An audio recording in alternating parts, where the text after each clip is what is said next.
Yes, mpenzi mtazamaji wa Glove TV, natumai mzima wa afya kabisa. Na leo tupo na msanii mkubwa sana katika nchi yetu ya Tanzania akitokea katika lebo ya Wasafi, Mbosso.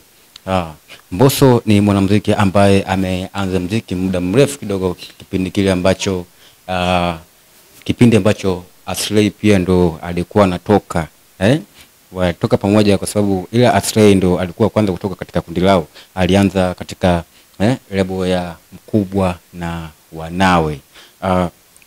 Pale ameweza kufanya kazi katika takriban kama miaka mingi sana mpaka baadaye akawa amejiunga katika lebo ya Wasafi. Lakini alionekana kuwa na nyota kali sana na kuweza kusikilizwa na watu, na uwezo wake pia wa kuimba ulikuwa ni uwezo wa hali ya juu sana. Ni kipi ambacho kinaendelea, kipi ambacho kimejili? Kikubwa tu ni kwamba usiweze kusahau kusubscribe na pia usiweze kusahau kuturn on notification ili mambo yaweze kuwa poa kabisa. Mbosso katika nyimbo zake ambazo alitoa, nyimbo nyingi ni nyimbo ambazo zimeweza kuwakosha mashabiki vilivyo, lakini mpaka sasa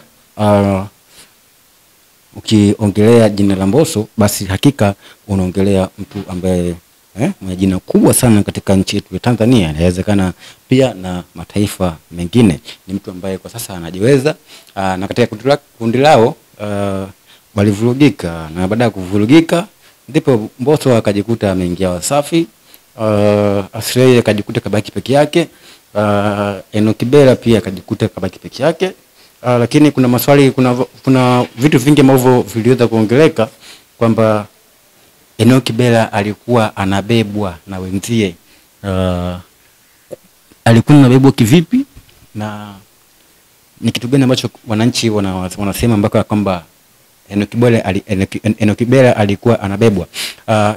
Ni vile tu ambavyo sauti aliyotumia, pengine labda ndo sauti yake, ama ni staili ambayo aliamua kuitumia, ni staili ya bass. Hasa katika staili ya bass ambayo alikuwa akiitumia, basi ilikuwa na uhitaji wa kuwa na kundi. Akiwa nje ya kundi, basi hakika yeye hataweza kusikika. Kinakiwa ndani ya kundi, basi kuna ladha fulani ya sauti inakuwa naiongeza kwa sababu watu wanakuwa ni wengi. Lakini kwa sasa Enock Bella ukianza kufuatilia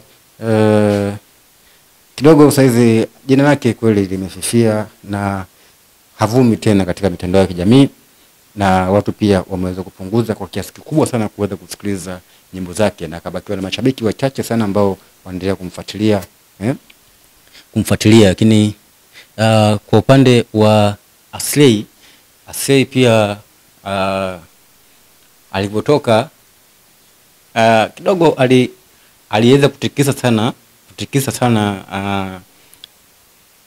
katika mitandao ya kijamii pale tu ambapo alipokuwa akiachia nyimbo mfululizo. Kama tunakumbuka, alikuwa hakai, alikuwa hapoi, alikuwa haipiti mwezi au mwezi, yani mwezi hauishi pasipo yeye kuweza kutoa nyimbo, mpaka watu wanajiuliza huyu hizi nyimbo amezitoa wapi. Lakini baadaye baada ya miezi kadhaa wakaona mtu ameweza kukaa kimya, ndipo katika tesi kwamba Aslay alikuwa na laptop yake hiyo ambayo ndo alikuwa akihifadhia nyimbo zake zote ambazo alikuwa akiziandika, basi alikuwa anahifadhia mule. Lakini baadaye ile laptop inasemekana kwamba aliweza kuibiwa. Aliweza kuibiwa, na ndio maana pia naye pia akaweza kustopisha kuweza kutoa nyimbo mara kwa mara. Hicho ndio kitu ambacho kiliweza kumfelisha sana Aslay kwa kipindi kile, lakini akaendelea kujitahidi kujiongea hivyo, lakini pia kashindikana, kasikika, lakini ndio hivyo, japo bado jina analo, na kama alivyo hada jinsi alivyoongeleka kuweza kuingia Wasafi, lakini mpaka sasa bado hatujaona matokeo yote yakiendelea kwamba yeye kaingia Wasafi. Nafikiri ni maneno tu ambayo yalikuwa yakiongeleka na jamii, na ni clip tu ambayo ilikuwa imetembea ya Diamond Platnumz akiweza kumsifia Aslay kwamba endapo kama akiwa naye basi mambo yangeweza kuwa poa kabisa kwa upande wa Aslay. Inawezekana pia jamii ikatumia clip hile na kuweza kuiposti ili ionekane kama Diamond Platnumz anamhitaji Mbosso, anamhitaji Aslay kuingia katika lebo ya Wasafi. Bwana, mambo ni mengi sana katika jamii yetu na vitu vingi sana ambavyo vinakuwa vinaendelea. Kikubwa tu ni kwamba usiweze kusahau kusubscribe katika channel yetu ili usiweze kupitwa na kitu hata kimoja. Kwa sababu mambo ni mengi sana katika dunia hii, dunia yetu.